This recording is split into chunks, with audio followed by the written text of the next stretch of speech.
faith and endurance. My precious child, I see every moment you walk through trials and feel the pressure of life's challenges. I know that sometimes the burden seems too heavy to carry, and your heart is weary. But today, I want to remind you that your journey is not wasted. Your tears are not ignored. I am training you, not to break you, but to build you. Count every trial as joy. I know this may sound difficult, but I ask you to see every test not as a punishment but as an opportunity. Why? Because when your faith is tested, something beautiful is born: endurance. Endurance will not fail you.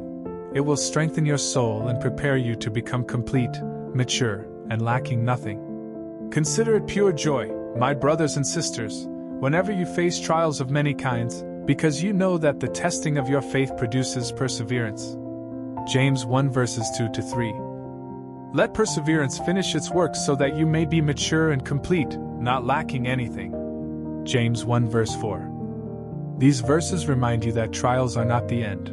They are the beginning of a deeper transformation. Faith tested becomes faith proven. An example to consider: think of a student learning to swim. At first, the water feels overwhelming. But as they continue, they gain skill, strength, and courage. Similarly, your faith muscles grow stronger each time you trust me through hardship.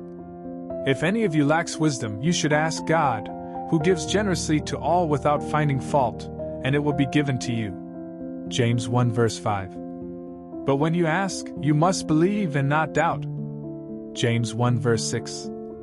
When you can't understand why something is happening, ask me for wisdom. I will help you see clearly, but trust is key, like planting a seed and believing it will bloom, even before it sprouts.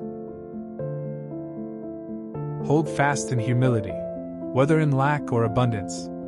You may find yourself in seasons of hardship or abundance. In either case, I call you to respond with joy. The one who is lowly will be lifted. The one who is rich will fade like a flower. Earthly gain fades, but those who remain faithful are crowned with life. Believers in humble circumstances ought to take pride in their high position, but the rich should take pride in their humiliation. James 1 verses 9-10. Blessed is the one who perseveres under trial, because, having stood the test, that person will receive the crown of life that the Lord has promised to those who love him. James 1 verse 12. This teaches you to fix your eyes on eternal rewards, not temporary possessions. Something from daily life.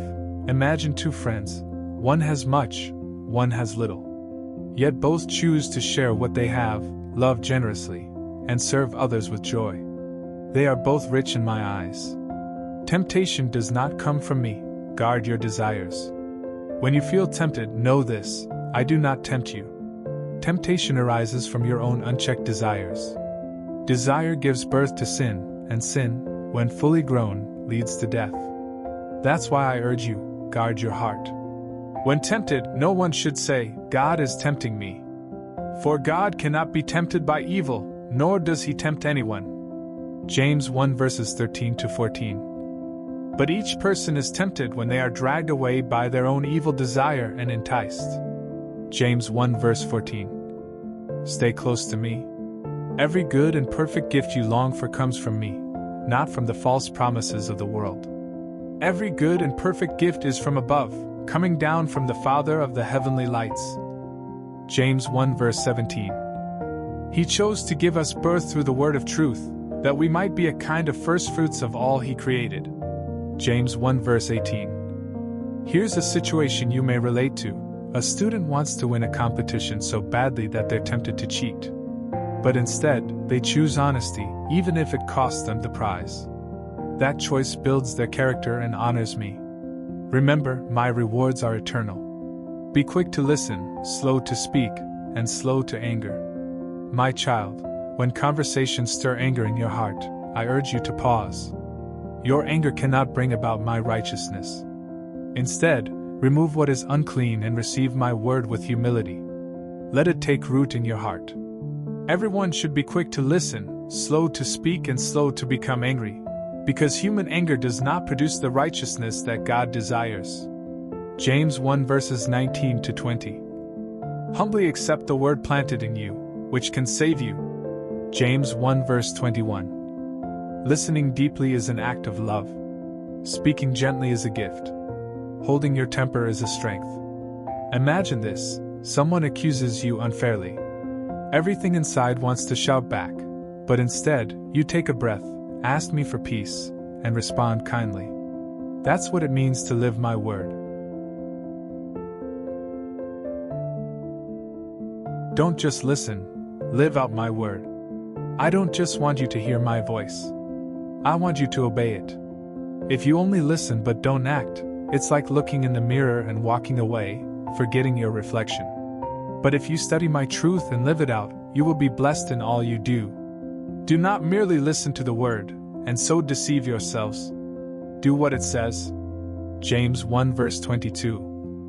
Whoever looks intently into the perfect law that gives freedom, and continues in it, they will be blessed in what they do. James 1 verse 25. Obedience is not legalism. It is love expressed in action. Take this as a real-life reflection. A girl hears about forgiveness in church. The next day, her friend hurts her feelings. Instead of holding a grudge, she chooses to forgive, living the word, not just knowing it. A faith that guards your tongue and cares for others. True faith is not loud words, but quiet acts of compassion. If you claim to follow me but don't control your tongue, your faith is empty. Real faith visits the lonely, helps the hurting, and keeps itself pure in a polluted world. Those who consider themselves religious and yet do not keep a tight rein on their tongues deceive themselves, and their religion is worthless. James 1 verse 26.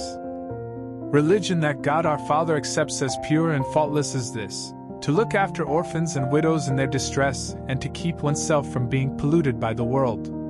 James 1 verse 27. Here's a living illustration. Think of someone who spends their Saturday visiting the elderly in a nursing home or bringing food to a family in need. They may never preach a sermon, but their life is a living testimony of love. My dear child, you are growing in faith. With each test, your roots are going deeper. I am not punishing you. I am perfecting you. I am teaching you endurance, shaping your heart, and preparing you to bear fruit that lasts. Keep walking. Keep praying. Keep obeying. One day, you will receive the crown of life I promised. Forever loving you, guiding you, and strengthening you. Your Heavenly Father.